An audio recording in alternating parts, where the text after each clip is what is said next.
আসসালামু আলাইকুম। রক্ত সম্পর্কিত ব্যক্তিবর্গ ছাড়া যাদের বিরুদ্ধে সাধারণভাবে হেবা করা যায় না, তাদের বরাবরে যদি কোনো একটা সম্পত্তি হেবা করে দেয়, ওই হেবাকৃত সম্পত্তিটা টিকবে কিনা, বা বাদী যদি চায় বা যে হেবা করে দিয়েছে সেই ব্যক্তি যদি চায় হেবা সম্পত্তিটা বাতিল করতে পারবে কিনা, বা তার যে হেবা করে দিয়ে গেছে সে যদি মারা যায় তার ছেলে সন্তানগণ ওই হেবাকৃত সম্পত্তিটা ফিরিয়ে আনতে পারবে কিনা, হেবা দলিলটা বাতিল করতে পারবে কিনা, এই বিষয়টা নিয়ে কথা বলবো। আমি অ্যাডভোকেট আতির শিকদার, ঢাকা জজ কোর্ট। হেবা যদি একটু বুঝতে চাই তাহলে আমি দানটাকে একটু সংজ্ঞায়িত করি, একটু মনোযোগ দিয়ে দেখুন। তাহলে দান এবং হেবা, দান কাদের বিরুদ্ধে করা যায় বা কাদের বরাবর করা যায়, হেবা কাদের বরাবর করা যায়, এই বিষয়টা একটু বুঝতে হবে। দান সাধারণত আমরা বুঝে থাকি, হেবা বুঝি আগে। হেবাটা আমরা সাধারণত বুঝে থাকি রক্ত সম্পর্কিত ব্যক্তিগণের বরাবরে হেবা করতে হয়।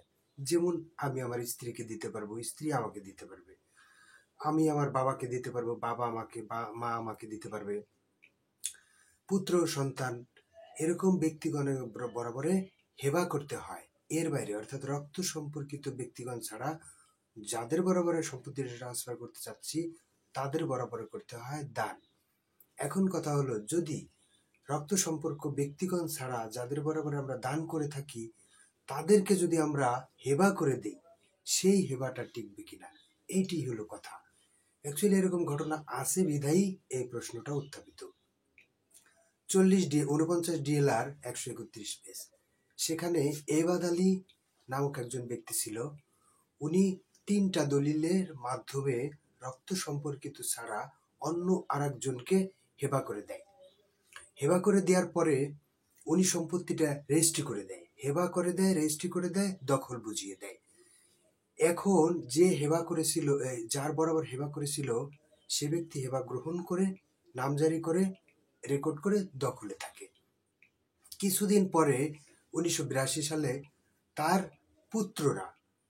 পুত্র ওই বিবাদীর বিরুদ্ধে একটি মোকদ্দমা দায়ের করে, এই বলে যে আমার বাবা যে হেবা করেছে সেই হেবাটা বাতিল করা হোক, কেননা আমার বাবা এই হেবাটা কার্যকর চায় নাই এবং এই হেবাটা ভুলবশত করেছে, এই হেবাটা বাতিল কার্যকর করা যাবে না, এই হিসেবে একটা মোকদ্দমা দায়ের করলো। মোকদ্দমা দায়ের করার পরে নিম্ন আদালত মোকদ্দমা দায়ের করলো, উনি এই যুক্তি উপস্থাপন করলো এবং বিবাদী লিখিত জবাব দাখিল করলো যে হেবা গ্রহণ করেছিল, যে এই সম্পত্তিটা আমি দখল নিছি, আমি নামজারি করছি, আমাকে রেজিস্ট্রি করে দেওয়া হয়েছে, অতএব হেবাটা কার্যকর করা হোক, বাতিল করা না হোক। তো নিম্ন আদালত যেটা বিবেচনা করলো যে হেবাটা যদিও রক্ত সম্পর্কিত ব্যক্তিগণের বরাবর হওয়ার কথা ছিল, বাট তার বাইরে হয়েছে, তাতেও কোনো সমস্যা নাই, যেহেতু সে হেবাটা হেবা করার শর্তগুলো পালন করেছে, অতএব হেবা কার্যকর বলে একটা রায় দিয়ে দিল। এই রায়ের বিরুদ্ধে জেলা আদালতে আপিল করলো, আপিলেও রায় দিয়ে দিল এবং পরবর্তীতে রিভিশন করলো হাইকোর্ট ডিভিশনও রিভিশনটা খারিজ করে নিম্ন আদালতের রায় বহাল রাখলো। আমরা এই সিদ্ধান্ত উপনীত হইলাম যে যদি রক্ত সম্পর্কিত ব্যক্তিগণের বরাবর ছাড়া অন্য কোনো ব্যক্তিগণের নিকটে কোনো একটা প্রপার্টি হেবা করে থাকে, সেই হেবাটা কার্যকর থাকবে, বলবৎ থাকবে, হেবা বাতিল হবে না। বিষয়টা নিয়ে কথা বলছি, যদি বোঝার থাকে, জানার থাকে কমেন্টসে বলবেন, জানানোর চেষ্টা করব। পরবর্তী ভিডিওর জন্য অপেক্ষা করুন।